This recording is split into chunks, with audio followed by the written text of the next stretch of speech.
So, I recently placed an order from mechanicalkeyboards.com. Mechanicalkeyboards.com is fairly organized. They're basically like the Amazon or the Newegg in the mechanical keyboard world. They have everything you could ever need. Various keyboards. They have a real advanced search. You can search by switch, you can search by size, you can search by brand, you can search by all this sort of stuff.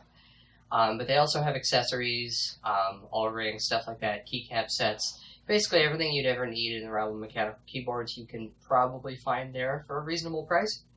Anyway, my daily driver, as you probably know, is the Corsair K70 RGB with Cherry MX Brown switches in it. I use that every day at my desktop computer. I use it all the time for programming, the occasional gaming. Basically, it's been my daily driver for a couple of years now. Anyway, we did a review of that. You can check that out over here. So, I ordered a new keyboard. It's a little bit shorter. And I wanted to use it to carry around with my laptop or carry around to different computers. So, yeah. So, that's this box.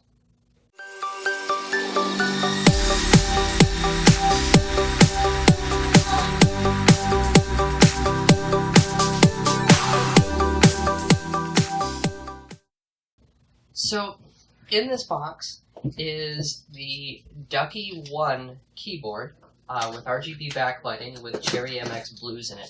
The reason for this, somewhat, is so that I can have a decent keyboard with my laptop. The primary reason for this is that where I'm currently going to school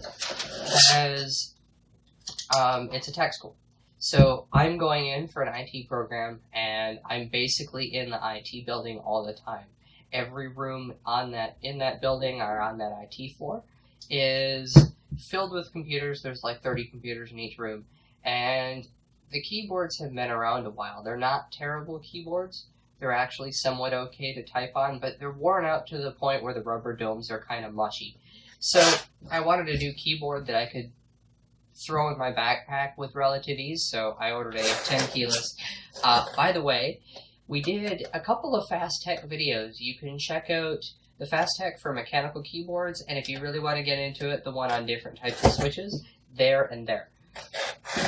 So, anyway, I ordered a couple things with it. I did order a couple sets of O-rings because I plan on dampening the sound from my main keyboard, as well as this one because Cherry MX Blues, and it's not going to dampen the switch sound all that much, but I'm a fairly heavy-handed typist, so I tend to bottom out a bit, and I want to minimize it as much as possible.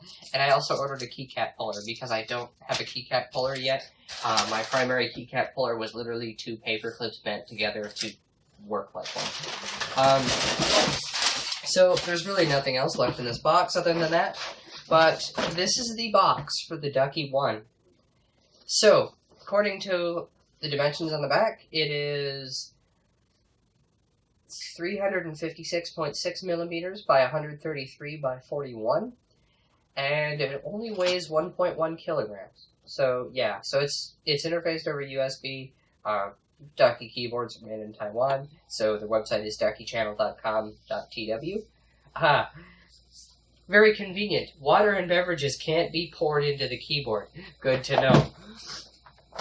So, let's go ahead and get straight into the unboxing then, shall we? So right off the bat, we get a small user manual because the backlighting and stuff is somewhat programmable, so it makes sense. And it does come, oh, that's nice. So it comes with a plastic keycap puller, but it comes with a plastic keycap puller with the Ducky logo incorporated into it. It's kind of hard to see. Somebody used this as a little bit of a back.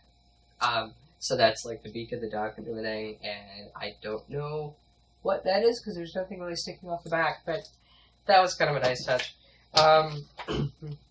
And then it comes with a warranty card, it looks like. So nothing too simple there. So the rest of it here is the keyboard itself with a thin little Surprisingly durable plastic cover to protect the keys. And then if we open it further, there should be a USB cable. Comes with a Velcro cable strap with the Ducky logo on it, which is cool, and it's fixed directly to the cable. And I believe it's 5 feet, I want to say, as far as I can remember. Yeah, it's about 5 feet. It's a fairly thick one. It's kind of rubberized, but it's nothing too special, and terminates in, surprisingly enough, a micro USB. As far as I was aware, from what I could remember, I thought it was a mini USB, but no, this keyboard does connect with micro USB. So anyway, so this keyboard, it's actually a fairly heavy keyboard, but it's a Ducky keyboard, so that kind of makes sense. So the backlighting on this keyboard should be RGB backlighting, but it looks like it's really going to be enhanced. It's kind of hard to tell from here. But the backdrop behind the keys, and actually, if I can find their keycap puller, I'll pull one off so I can show you. If I can get under one.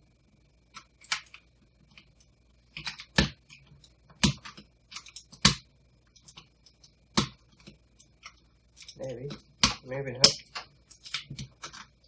So, underneath the keys, the backdrop under the keys is white, as opposed to the black, which means the RGB backlighting on it is going to be a lot brighter, because it's going to reflect a lot more on the white. So that'll be a nice touch. That'll help make it, overall, a little bit brighter. Now, Cherry MX blue switches are a little bit heavier than Cherry MX browns. Actually, just typing on these, I don't feel myself bottoming out in them all that much. I do notice that Cherry MX blues are kind of loud. Hopefully it's not going to be an issue for me, because everything at school and everything is a lot louder than that with the way kids press on them. So hopefully it won't be that much of an issue. Nothing really all that much to this keyboard, other than the spacebar has the little Ducky logo on it, and it's got a couple dots for accents on it. But yeah, so on the bottom, there are 2 feet on it. There is a set of feet if you want to raise it a little bit, and then there is a slightly larger set of feet if you want to raise it a little bit more. So you have 2 different levels you can raise it to, or you can keep it perfectly flat. And while it does connect with a micro USB on the bottom, it's recessed in there, which means there's not, it's recessed in there, and there's a little slot to run the cable through, which means that even if you yank on the cable, it's not going to get transferred to the plug. So you don't have to worry about, like, bending the USB cable or something like that. And there is a little bit of a jumper on the bottom. I assume that's for programming it. So yeah. So other than that, and the fancy Ducky logo and part number and serial number on the bottom, there's nothing really all that much to this keyboard. I'm sure I'll play around with it, and I'll get back to you guys with a review in a couple of weeks. But anyway, that's about all I've got for this unboxing. So you know the drill. If you liked it, hit that like button. If you disliked it, hit that other button. If you have any questions or comments, if you want to ask me what I think of it in a week or so, drop a comment down below. If you have any thoughts, have you ever tried Ducky keyboards, or do you have any specific keyboards you prefer? Have you tried the Ducky One specifically? Leave a comment down below. Let me know your thoughts and discussions, and I'd love to hear your guys' preferences of mechanical keyboards. Anyway, there is down in the description a Patreon and Amazon affiliate link. Both of those help us out. We get a small kickback from Amazon, or you can donate directly on Patreon to help us out to fund videos like this one, where we can pull in products and review them and stuff.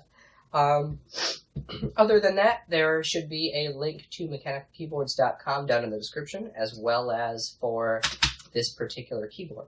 So check those out when you get the chance. Otherwise, that's all I've got for you. Thanks for watching, guys, and as always, don't forget to subscribe to ANT Tech Tips for more videos like this.